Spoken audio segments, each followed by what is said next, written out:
Well, Mike Martin joins us now, the Lib Dem MP for Tunbridge Wells, member of the Defence Select Committee. He joins us from the Munich Security Conference. Mike, very good morning to you. The talk here this morning in Britain is all about increasing defence spending, rearming. Is that the same at the conference? I mean, that's the only thing I think that the Europeans and the Americans agree on at the conference, that defence expenditure is absolutely going to increase. And you had the Germans yesterday, or was it the day before, I can't remember which, saying that they're going to rewrite their debt rules. And the EU have also said a similar thing, that the way that the debt is calculated is going to exclude defence expenditure. And so the Europeans have got that message loud and clear from the Americans, and that's absolutely agreed. What do you think is going to emerge from this conference tomorrow? It's been very hastily arranged by President Macron. The Americans say, well, that's a good thing, but come up with some substantial proposals. What do you think they might entail?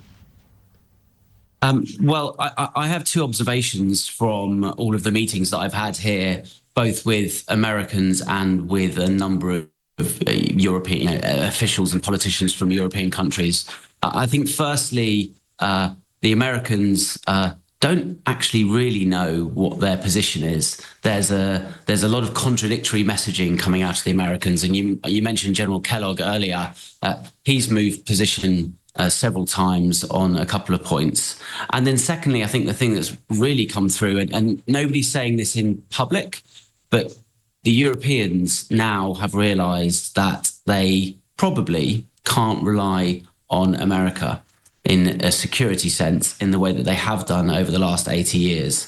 And that is causing extreme disquiet, as you might imagine. And that is what is propelling Macron's initiative and other initiatives in the week. That's what's propelling Keir Starmer to overrule Rachel Reeves and increase defence spending, about time too. The era of World War II and the post-World War II European security architecture is over. We are in a new era now.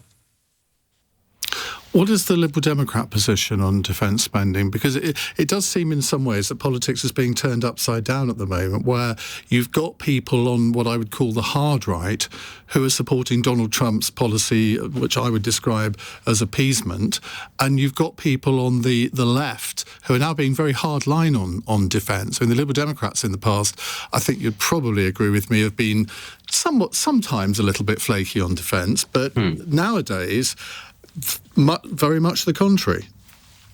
Well, I think the first point I want to make, and I was talking to a Labour minister just an hour or so ago, is that the three main parties in the UK are unified, and now is actually the time that we work together. I noticed you said that the Shadow Defence Secretary sounded like a government minister. That's absolutely the position of the Lib Dems, is that this is about the UK and it's not about petty politicking. So if the government advances serious proposals, we will consider them seriously and treat them in the national interest rather than politicking over them.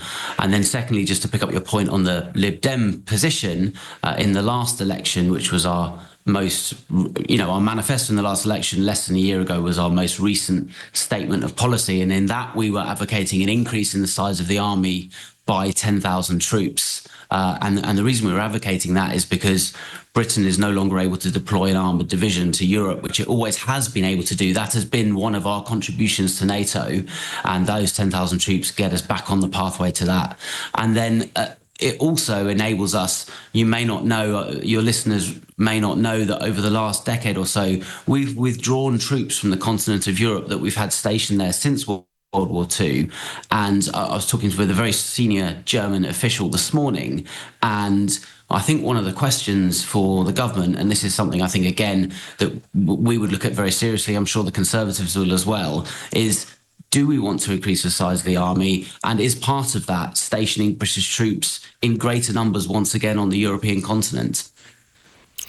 You're an ex-member of the armed services. I don't know if you caught what I said a little earlier, that this talk of 2.5% of GDP or 2.75 or whatever, to me is missing the real point. The real point is that we surely have to identify what we want to spend money on to rearm the country, to improve our defences, whether it's 10,000 members of the army, whether it's extra drones, whether it's new technology, cyber warfare, all of that. We need to identify that and come up with a number in billions rather than some arbitrary percentage of GDP.